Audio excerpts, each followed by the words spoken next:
Taylor, if you got your way and could pass any bill or reform you wanted for the state, what would be your top 2 wishes? Healthcare. I think healthcare is the #1 issue for individuals in this country right now. Whether you need healthcare, you might be one of the blessed who doesn't have to go, but you are still paying for it. And for the people out there who need to go and who aren't going, I think it's imperative that we address this. Do I believe we can address it on the state level? I'm not sure.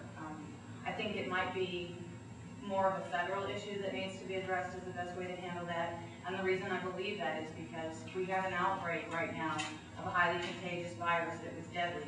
They wouldn't say, well, we'll leave it to the states to solve that. They would bring it in on the federal level and contain it because they know that disease does not stop at a state line. So preventing illness isn't considered a state job. I think that keeping people healthy and making sure everybody has that is also going to be at a federal level so that everyone is covered. I think my next one would be transportation. It's sort of I think maybe a secondary issue right now to the crisis that we have with our homeowners struggling. But if we can get that situation righted, what keeps our communities together is how they get to one another. As I said earlier, one of the draws here for me was the fact that even on a snow day, I'm not sitting in traffic for 2.5 hours. I want to see us be able to continue the way of life that I fell in love with when I moved here.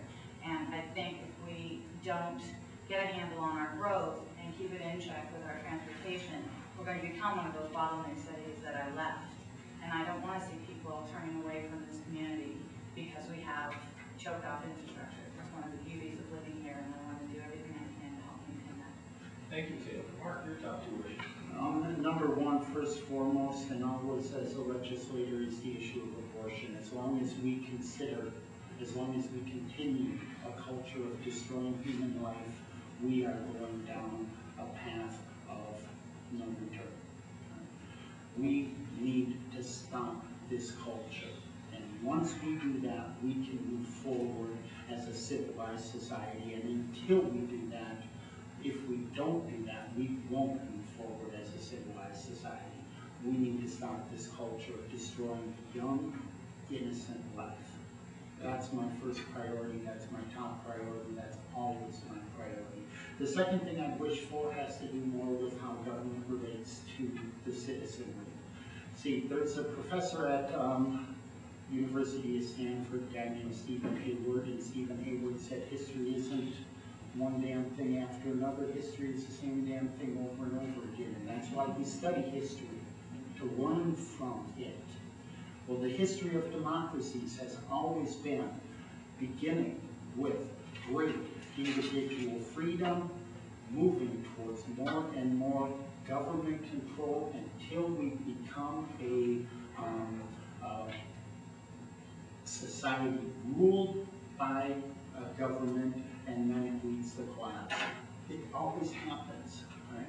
We need to put the power back in the people. I believe the first way we can do this, and a very important way, is to pass a bill which says no taxes can be raised on the people of the state of Minnesota without a supermajority of the legislature.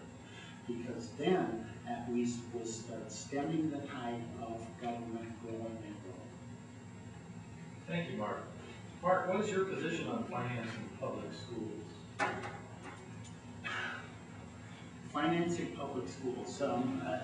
You know, the Constitution of the state of Minnesota says that that it is a state responsibility to ensure that all students have access to adequate education. Right?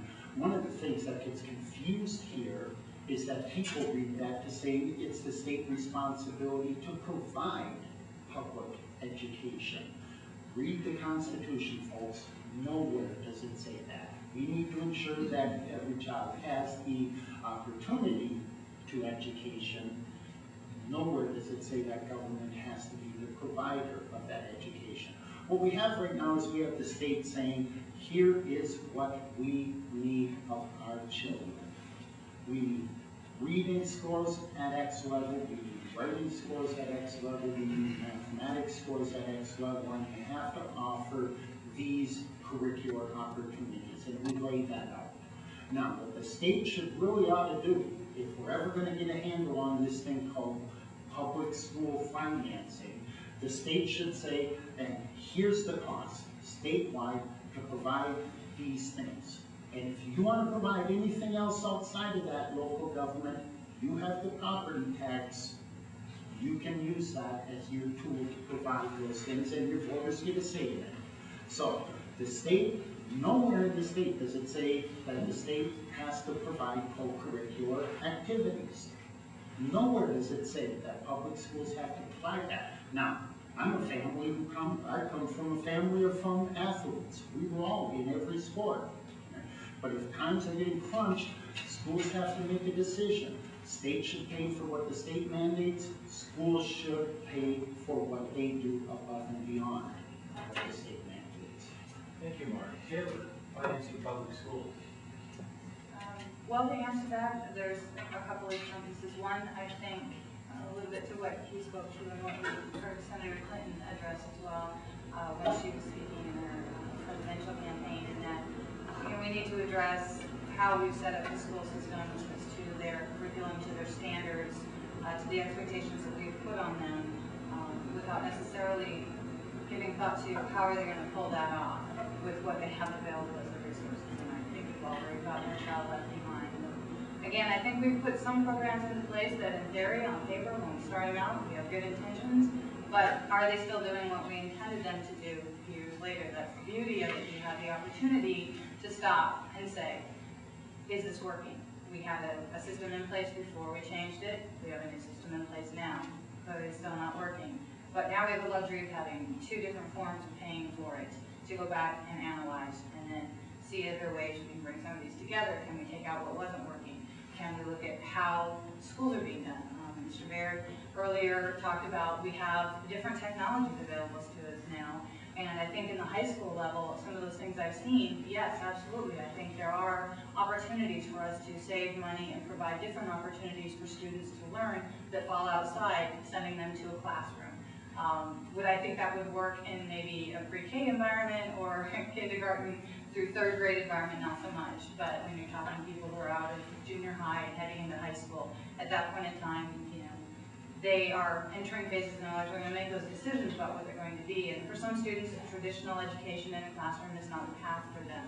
And I think to hold schools accountable for those students who maybe would benefit from having other opportunities and then pulling their funding if they don't hold up to that and the students don't hold up to that is not the way we should be doing it. So I want to look at how are we funding it, and more importantly, what are we doing and how we put those programs out there, and can we find ways to improve on both of them. Thank you, Taylor.